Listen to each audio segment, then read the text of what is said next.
Welcome back to story time. Chocolate Touch. We just finished chapter 10 where John had visited the doctor and the doctor wanted to do an extensive study on his chocolatitis. So we'll see what happens next. Chapter 11. Mrs. Midas was much upset when Mr. Midas told her that John had Dr. Cranium's disease. He said it was chocolatitis, Mr. Midas explained, a worried frown on his face. But he's calling it Cranium's disease because it was his discovery. Dr. Cranium didn't do it, John said. It's magic. It all started after I ate that chocolate. I'm scared, he said. Mrs. Midas sat down and dabbed her eyes with a lace handkerchief. She was crying. Mr. Midas blew his nose and said he had to attend to something and abruptly left the room. John had been so busy feeling sorry for himself that he had not realized how his mother and father feel about his chocolate disease. Never mind, Mother, he said, putting his arm around her shoulder. It's all right. Really, nothing. It will all be all right. But he couldn't bear to see his mother in tears. He kissed her wet cheek. His eyes were shut as his lips softly touched her, so he didn't see the change right away. Then his lips began to feel sticky. He opened his eyes. His mother had turned into a lifeless statue of chocolate. His kisses turned her into chocolate. John ran wildly out of the house without thinking where he was going or what he was going to do. All he knew was that somehow he must get help. For the first time in a long while, he forgot about himself altogether.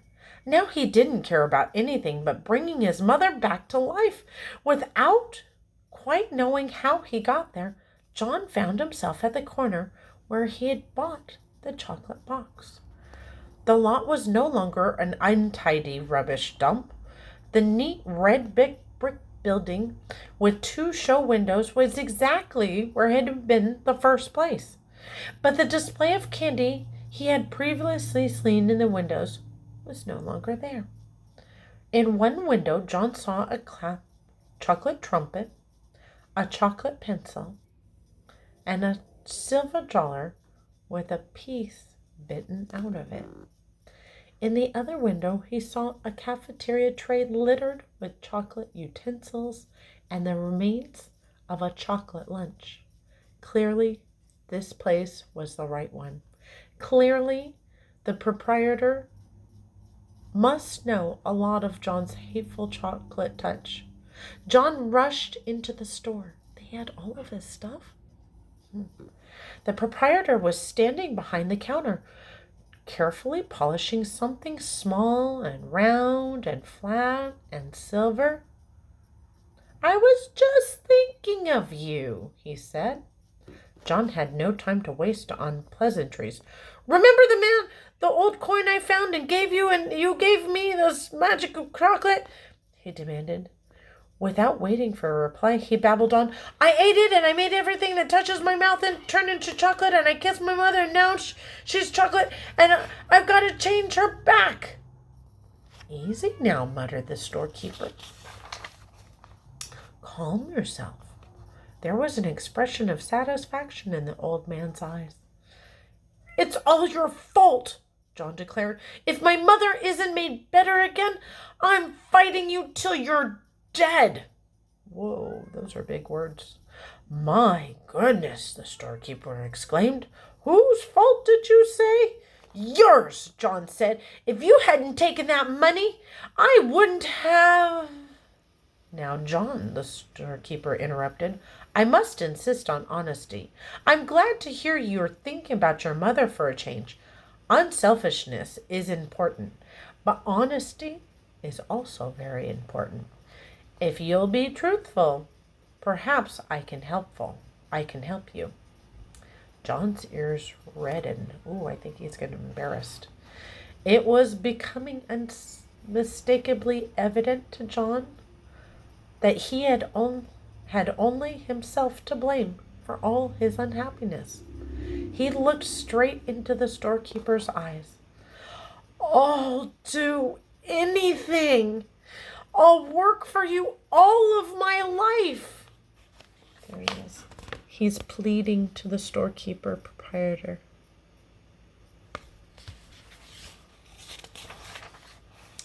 "For nothing. I'll work all my life. If you'll turn my mother back, you can turn me into chocolate instead.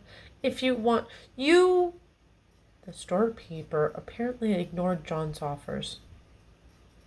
"You were right, John," he said, "when you guessed that I had something to do with your acquiring the chocolate touch. But you yourself earned the coin that bought the chocolate touch.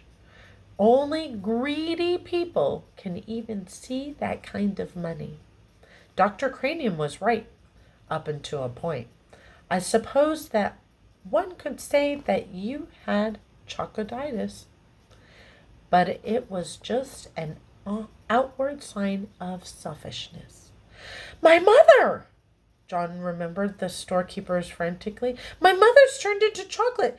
Do something about it. Oh, please, do something about it." "I'm glad that you're concerned," the storekeeper commanded unhurriedly. "Part of your cure, is to be concerned about other people. You have been so greedy that you didn't care what happened to other people." "Oh, I know," John muttered. "Oh, please decide about me later, and please make my mother better now." "Well, John," the storekeeper said, "if you had to choose between getting rid of your chocolate touch and restoring your mother to life, which would it be? Which would you choose?" For one moment, John couldn't help imagining a future of all chocolate meals. The thought was terrible.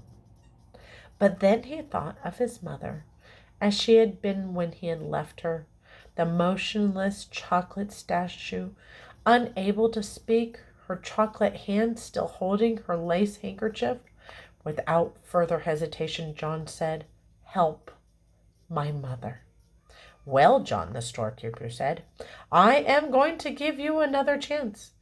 When next you go to school, your chocolate pencil will be a real wooden pencil with lead in it." "But," John began to protest. "What did the pencil matter? The chocolate knife and fork and spoon you left on your tray of the cafeteria will have turned back into metal and a meal. Your chocolate trumpet will be a shiny golden one again." "But," John said, "don't worry, Dr. Cranium's spoon. He will find a whole silver spoon on the floor where the broken chocolate one lay." "But how about..." "Susan Buttercup will discover that the chocolate stains on her party dress and her party shoes were nothing but water after all. Her silver dollar, that will be all right as well." John could stand the suspense no longer. "My mother!" he shouted. "What about my mother? Will she be all right?" The storekeeper smiled. Why don't you run along home and find out?" he suggested. John turned without even saying goodbye and ran out of the store. The storekeeper went back to the disc that had been polished, the disc the size of about a quarter. It had to be polished smoothly, ready for a new set of initials in case the need for them should arise. And that is the end of chapter 11. I'm looking at chapter 12. It's not very long. See you next time.